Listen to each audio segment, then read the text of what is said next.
What's up guys, Houndish here, and today we're going to jump in with some Destiny 2 and Forsaken DLC news to talk about. So Bungie have confirmed they will be hosting more live stream reveals for the Forsaken expansion. On top of this, we have some new gameplay showing off a new Gambit map on Nessus. We also see some new weapons and some super usage, which is pretty cool. I want to round up a bunch of new details about Gambit.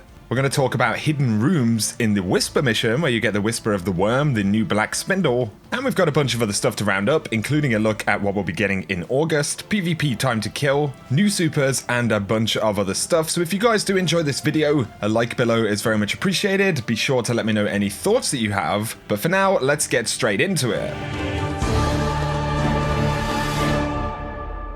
So starting out, we're going to talk about reveals for the Forsaken expansion. Of course, we have just over a month left. And in this week at Bungie actually confirmed they will be doing more DLC reveals. This kind of flew under the radar because there wasn't really that much news in this week at Bungie last week. But they say, we know you have burning questions about how exactly we'll keep some of our promises regarding the new state of combat, and we're working out details for how we'll serve up those answers. Some of them will happen in real time on stream, and others will land right here on a Thursday yet to come. So that is confirmation that we are going to see yet more reveal streams for the Forsaken expansion, and that's probably where we're going to get a more detailed look at new mods, weapon masterworks, some of the systems, rewards, and a bunch of the more technical stuff that a lot of us are very interested in. Of course, with it also being the end of July right now, I'd anticipate we're probably going to hear about those in the next couple of weeks. Of course, we still have Gamescom and some other potential release vehicles for new information coming up over the next few weeks. Now though, let's take a look at some new Gambit gameplay. This is on a brand new map on Nessus. So we can see that we've got that kind of typical Nessus art direction. You've got a fairly big map here, and as always, we can see the bank bang in the middle of the map. Inside of the Game Informer video, the developers talk about some of the insights regarding their design decisions. We see some flank routes and some pretty cool stuff inside of the map. One thing to note, which is really awesome, is this huge Cabal Drill, which is kind of in this central location in the map. And it is dynamic in that it kind of opens and closes, pushes into the ground, and then lifts back up at different times. And the developers actually speak about how the drill has cut through this Vex portal right here. And so in the bottom of this kind of pit, there is a teleporter that will actually take you to the bottom side of the map when the drill is up. And I'd guess that drill would kill you if it came down on you inside of a match. But we also see new weapons as well. So we have a Soros model weapon right here, very similar to some of the blue weapons that we've seen in Destiny. No idea whether this will be legendary or a normal kind of blue weapon.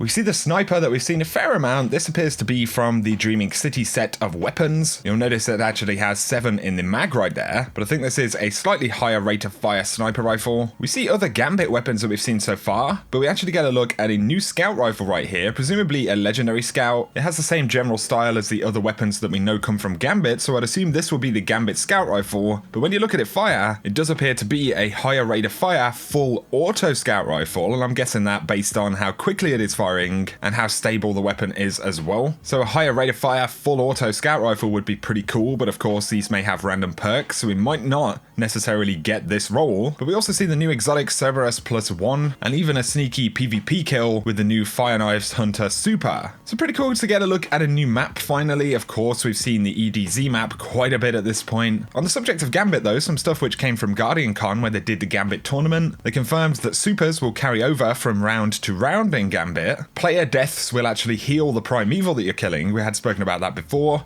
But you can shoot the Dawnblade sword from the new super to take it out, which is pretty interesting. They also confirm that Guardians and other enemies don't show up differently on the radar, and you can use this to your advantage and move with the enemies when you're actually invading. So that's pretty cool stuff. Let me know any of your thoughts on the Gambit stuff down below. But yesterday, just to clarify, Bungie did tweet that the Whisper mission would actually be taken out of the game, so right now it isn't available. It seems most likely that it will return on Friday, and it's going to be a weekend thing. So I'll keep you guys posted about when it comes back online.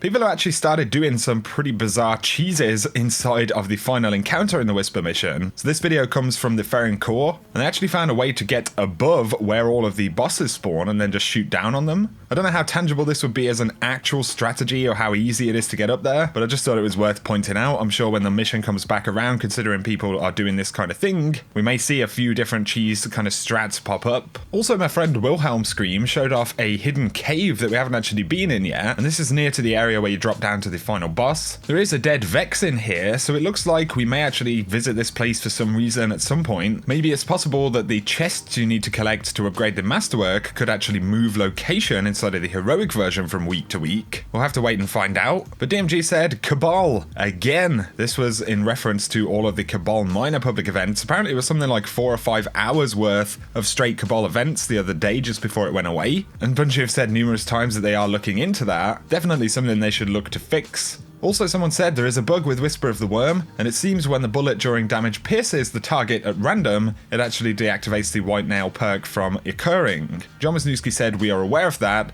I was chatting with a tester about it first thing today. So if you have experienced any bugs with that White Nail perk, Bungie are definitely aware of it and will look to fix it soon. Now though, I wanted to round up a few things regarding Forsaken and stuff going on right now. Of course, Solstice of Heroes, the summer event, becomes available on the 31st, so that is next week's reset. That's when we'll be able to start getting 400 power armor. Also, just to clarify, because quite a few people have asked me, DMG did say we're planning the final Iron Banner for Season 3 during August, so if you are looking out for Iron Banner, bear that in mind. I've also had a lot of questions about PvP time to kill going forward. Now, Bungie haven't made any official statements about changes, but John Wisniewski did previously say fine-tuning ammo and time to kill in PvP is the last big item that we're still working on for Forsaken. It's not locked in yet, and we'll be likely tuning it until the last minute. So Bungie are working on generic time to kill changes in the Crucible. These are the kind of details that we're more likely to get in some of those reveal streams that Bungie were talking about for later on in the summer. I had previously mentioned this,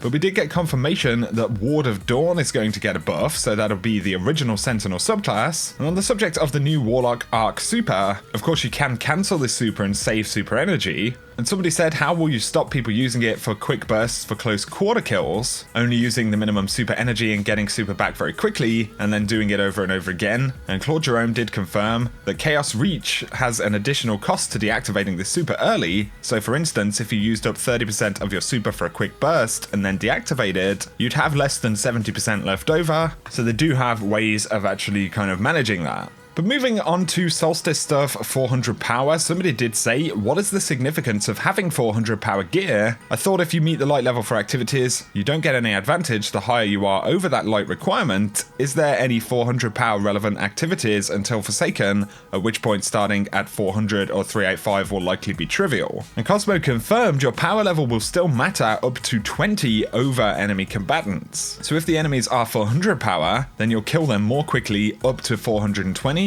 That was just an example, of course. We can't actually reach 420 power. We just can't get that high, man. But it is worth bearing in mind that you can overlevel PvE combatants to over 20 points. So there is technically an advantage for getting 400 power. Also on the subject of 400 power weapons and infusions, DMG did confirm that these items were not intended to be infusible. Currently, players may infuse 400 power level weapons into exotics or into legendary weapons below 380 power. When infusing items into lower level legendary weapons, they will remain capped at 380, and players will lose some of the power from their prestige rate-low weapons. But he also confirmed if a player that does not own Warmind infuses a 400 power level weapon into a legendary, they will lose access to that weapon. So the infusion element was actually never intended. But guys, for now, I think that is going to summarize this video. Let me know any of your thoughts on it down below. What do you think of the new Game Informer look at the NESSUS Gambit map? What are you expecting to see in future streams for Forsaken? Bungie have actually been collecting quite a bit of feedback about what it is the players want to know, and they're kind of building a content schedule, I guess, for those live reveals. So August is probably going to be pretty exciting with those reveals and Gamescom as well. We may even get other coverage from IGN or folks like that. Sometimes you get Game Informer and then IGN exclusives